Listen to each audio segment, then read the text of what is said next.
that we need. So we're going to use this 1/4 inch Schedule 40 PVC, and then we've also got some 1/2 inch smaller diameter pipe insulation that's going to fit inside of our PVC once we get it cut. So what we're going to do first is we're going to cut off these bell ends so that they're flush, and then we're going to cut a 3.5 foot slot out of our PVC so that we can slide the rods in and out of our rod holders. And what we're going to do is we're going to try to cut only 1/3 of our pipe out. Okay, so as you can see now, we've got our lines drawn down the side of our pipe where we want to cut. So what I did was I used the writing on the pipe as my marker, and then I went 0.75 inches on either side, which should give us enough pipe to still be rigid and strong. Okay, we're back. I got the pipe clamped down. I'm just going to use a 4.5 inch angle grinder with the metal cutoff wheel to make my cuts. And yeah, show you when I'm done. Okay, we've got the slits cut in our rod holders so that we can get the rods in and out. And we cut the bell end off of that end there. So now we're going to put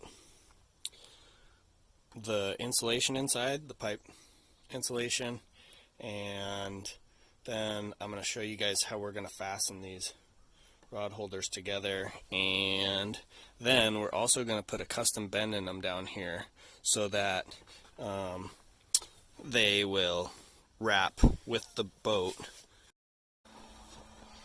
Okay, we're back here. We've got the insulation inside the pipe, and we've got a diagram laid out here on the table for what kind of bend we want to put in the pipe. Our straight section on our raft's about 86 inches, and so we've also got a mark on our PVC there. And then we also have the heat gun going. We're going to heat up the pipe, move it into position, and put the correct bend in it. And then this one will be done. We'll finish that one so that they match. We'll hook them together, show you how we're going to do that. Okay, we're back again. We've got the bend in our rod holders where we want it. We did 24 degrees. I just did the hot nail trick to put a couple holes in a piece of webbing that we are then going to drill holes into our PVC and attach with rivets.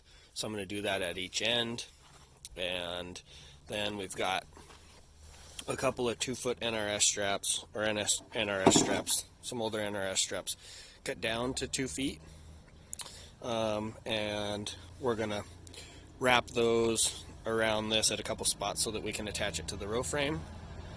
Once this is all done, do another video, short clip to show you what it all looks like, but just use a little propane torch to heat the nail. There it is. I didn't say this earlier, but you should really wear eye and ear and breathing protection when you're running the 4.5 inch grinder or whatever you use to cut the PVC. You don't want to be breathing that dust in. But anyways, the foam's in. It's just taped together right now temporarily. Okay, here we are with the mostly finished product. We've got the insulation, the pipe insulation inside of our PVC. We've got NRS strapping, webbing, riveted. I used aluminum rivets.